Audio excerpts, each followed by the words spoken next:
your players aren't following that. They're murder hobos who kill for fun, but neither one of these is going to come up very much in gaming.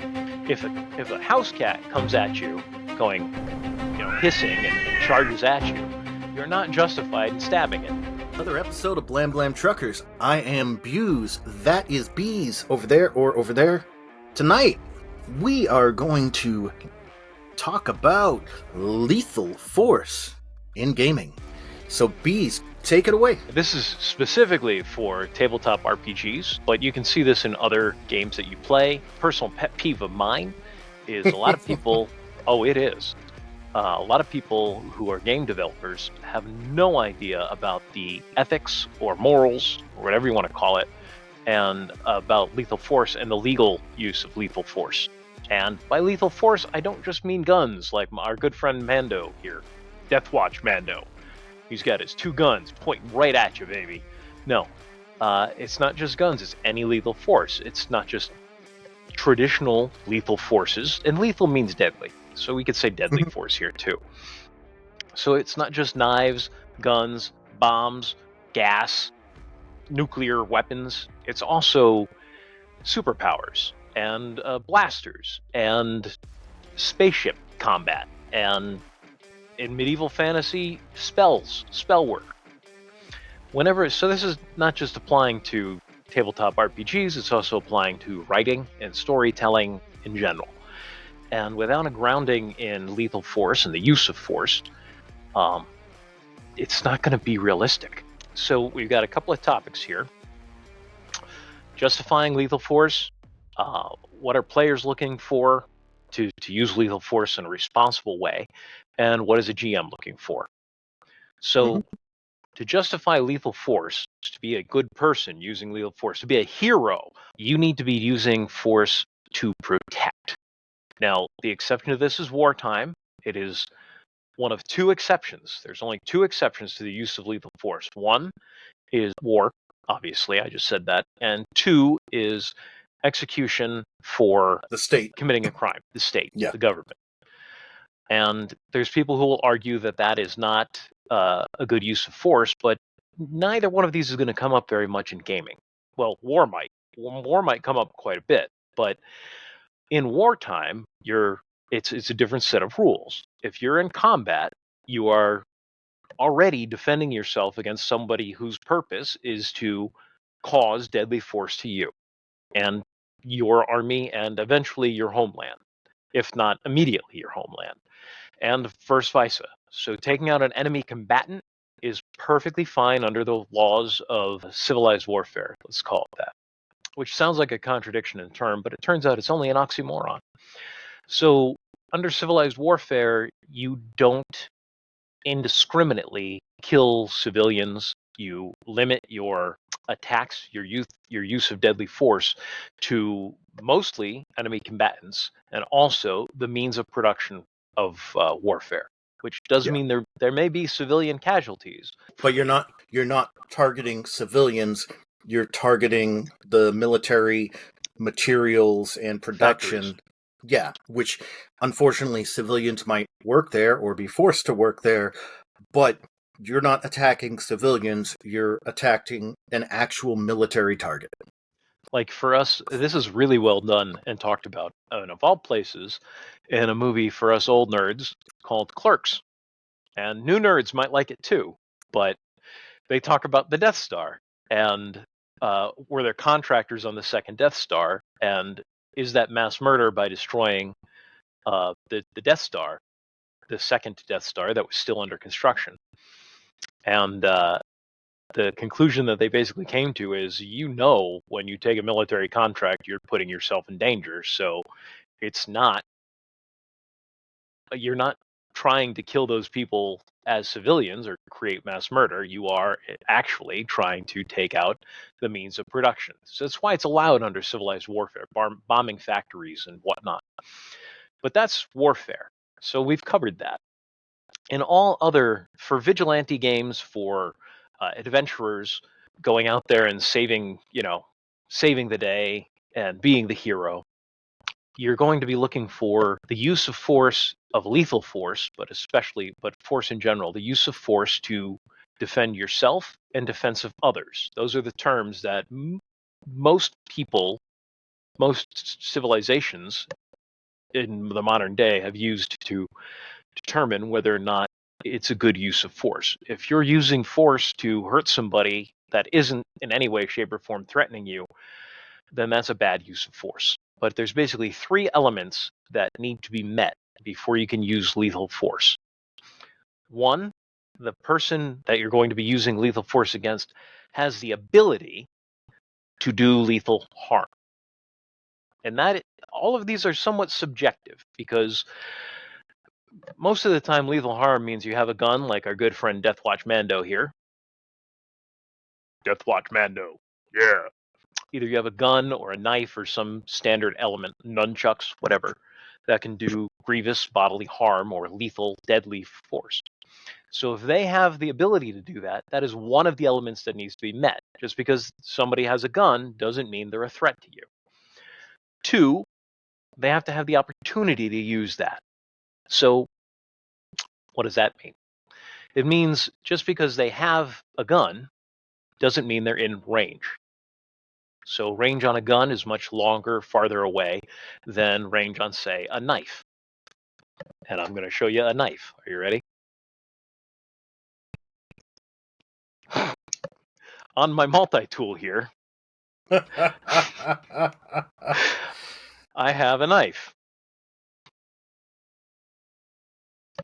Now, this is not a standard combat knife. This is clearly more often used as a tool, unless you happen to be on the receiving end of it.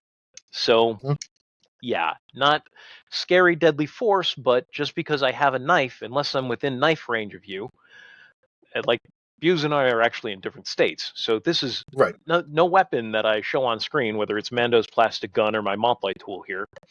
None of these would be a threat to Buse because I don't have the opportunity to use them. Yep. And the third element, and the most important element, is jeopardy. The person actually has to threaten you or someone else in your presence. And if you have all 3 elements, and only if you have all 3 elements, are you justified in using lethal force? And again, those terms are going to change a little bit depending on what state you're in, but even the military manual of arms, or whatever they're calling it these days, combat manual, I forget. I've read like 3 different versions of this for the U.S. military, for the Army in particular, and also for the Marines. And they basically use the same thing. They have different terms for it, but you're looking for ability to cause lethal harm, opportunity to cause lethal harm, and jeopardy, the threat of lethal harm. If those 3 things are readily available and present, if those 3 elements are present, then you are justified in your use of lethal force. Now, this is not legal advice. Don't go out and say, Bees said I could do this in the real world. This is for gaming. This is for storytelling. This is for making your games and your stories more realistic. That's pretty fair, I think. Yes, we are Now, not lawyers. no, we're We not. are just guys. I might have my law school in a box in front of me, but yeah, we're just giving you we're just talking general terms, Yeah, from our perspective as people living in the United States, in different states, creating games to kind of give an idea of when your players should reasonably feel they should be able to use lethal force, assuming they're good guys. Yeah. So, and if they don't, there should be consequences too. But we'll get into that. We have done research on this. We've wanted to make this look realistic. We want our games to feel that way. We want our stories to feel that way. I just actually put up a thing, one of my Cybertronian misadventures for my Transformer stories. I did an audio on that. And in the one about Grunt, I forget what the title of the chapter is off the top of my head, but in the chapter 4, the one about Grunt, he actually has somebody threaten him with lethal force, and all 3 elements are present in the story. You have the person puts a laser blaster in his face, and so that gives him, 1, he has the laser blaster. The bad guy has, the civilian bad guy there in that story has a laser blaster, so he has the ability. 2, it's well within range of the laser blaster. He's within melee range of Grunt. And 3, he threatens to offline him, which is a Transformers term for not quite killing. Death works differently for Transformers. So Grunt was perfectly justified in that moment if he wanted to kill this guy. But he doesn't, because he's Grunt, and frankly, a laser blaster is not much of a threat to one of the strongest Transformers I've ever created. It is a threat, but you'll see in that story he shrugs off laser blasts like they're nothing. And So if you do want to read those stories, I'm going to try to put a link to the playlist up in one of the corners. Okay. That's use of lethal force. That's use of lethal force in an example with a Transformer. With a superhero, when does Superman get to use his laser eyes, or Cyclops get to use his optic blasts? It's the same rules when there's the threat of lethal force. And that does change if you're fully armored and somebody comes at you with the multi-tool, and you're wearing a full suit of armor, or you're Superman, you're not going to be using lethal force to defend yourself because you are not in jeopardy. You may need to use lethal force to defend somebody else who is in jeopardy, which is the gray area. Think of it in terms of just like regular life. Just talking about force in general. You're going to defend yourself differently. If Bees was trying to attack me, I'm going to defend myself differently than if my godson, who's 6 years old, is trying to attack me. Even if they're both just as angry, Bees could hurt me. My 6-year-old godson couldn't really. Yeah. At least not with his bare hands. Or not to enough take force. another example, because this applies to animals too. When are you justified in using lethal force to defend yourself from an animal? If a house cat comes at you, going, hissing and charges at you, you're not justified in stabbing it. It's only a house cat. Or shooting it. It's only a house cat. You don't use lethal force, deadly force in that situation. If a puma comes at you growling, you may want to defend yourself because you're probably going to die if you don't. Yeah. Same thing as with dogs and wolves, or if a moose is charging you, or a bison. If you either need to get out of there, run, or kill them before they kill you. It's a kill or be killed situation. That is when it is justified to use lethal force in gaming. So as a player, that's really what you're looking for. And as a GM, I don't think we need to talk anymore about what a player is looking for. Maybe saving the damsel. I agree with you. Yeah. There's a few more scenarios I could come up with, but as a GM, if your players aren't following that, if they're murder hobos who kill for fun or profit, then you need to start giving them consequences. Whether you make them, outlaws, whether you send the police after them, send bounty hunters after them, send rival criminal organizations after them, even if not rival, just criminal organizations after them. People start putting bounties on their heads. If they're going around being murder hobos, which is a gaming term, if you guys don't know about it, that's how in RPGs, tabletop RPGs, murder hobos are how they describe a lot of adventuring groups who just kill everything in their way, good, bad, or indifferent, and then take the loot. And that's why they call them murder hobos, because they don't have a place to live. They're always out on adventures, so they're hobos, and they murder everything in sight. And a lot of play groups enjoy playing that way. But if you want a more realistic play style, there should be consequences for your actions. And throwing off the very conventions of society by killing innocent civilians and people who aren't killing innocent anybody, or just murdering guards. Why are you murdering guards? Are you at war? If you're not at war, you shouldn't be murdering guards. You don't kill cops, generally. That's not a good thing. So, and you can get into, maybe you're a spy and the rules are a little different, but spies aren't covered under civilized warfare. If you can exit, governments under the Geneva Convention are absolutely perfectly justified in executing spies. They're not considered prisoners of war. They're not treated as prisoners of war. And it's not hard to see examples of this in real life.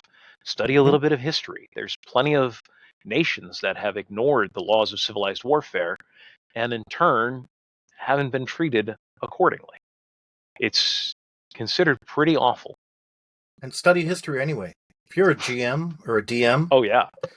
so many ideas. Heck, even if you're not, even if you're just somebody who's interested in writing fiction, study history. You can only write what you know. Exactly. That's one of the reasons why they're having such a hard time putting together this Fantastic Four movie. Clearly, they don't know the history of the Fantastic Four if they think Shalabal was Norin Rad's love interest. Well, You should work maybe. for them. Yeah, that'd be nice. Maybe. If any of you know Kevin Feige, yeah, have him contact. Maybe we could call him a love interest, but he clearly... Okay, this is totally a tangent here. It has nothing to do with Lethal Force, and we're 17 minutes in, so I'll be quick. Not only do they not know the Silver Surfer story, if they think Shalabal was the woman he loved, I mean, the way you would love your wife, hopefully, or your spouse, your forever person, he's not. They clearly don't know what love is, because love is a choice. It's a decision to put someone else before yourself. And that's a decision that the Silver Surfer, Norin Rad, never makes for Shalabal. He puts himself first, repeatedly. And not because he's a jerk, because he's not, but he doesn't love her the way a husband loves a wife, the way married couples love each other. And that's okay. You should generally only be loving one person like that in your life, two maybe, depending on the circumstances. If you make a lifelong commitment to somebody, hopefully you see it through to the end of your life. Not everybody does anymore. Not everybody ever did throughout all of history, and that's life. But he never made that commitment to Shalabal, so shouldn't be held to that. And clearly, the people who are writing this and keep saying that she's his love interest, that's not really accurate. This explains why you gave me that look when I mentioned it last week when I was talking about it before the podcast. Oh yeah, his real love. You know what? We'll leave this to our viewers. If you know who Silver Surfer's real love was, the one woman he committed himself to, leave it in the comments down below. Anything else we want to say about Lethal Force in gaming? Use of Lethal Force? You want to give some examples of silliness? Because I wrote one down that I'd love to talk about. Why don't we actually just do a second section on this, and we'll just have a second portion of it, and then we'll just continue in the next episode. I don't know if I got 20 minutes for a second section, but let's do it. If you can get 10 out of it, I'll be happy, and I think I can help you. So, good. We appreciate you guys watching. If you like this, then like this. If you disliked it, then hit the dislike button. Our viewers have no problem hitting the dislike button. That is true. But, more important, if you see something that you would like us to change or you disagree with us, write a comment. It's fine. I don't delete comments unless they're, like, utterly vulgar. I don't delete comments. And I say me because, no offense, I think Bees doesn't really pay attention to the comments as much as I do because he doesn't have the time. We focus on division of labor, babies. Truckers. But leave us a comment, and if you really do like us, please subscribe. And we will see you. Ring the bell. Next episode. Oh yeah, ring the bell. Notifications. They're great.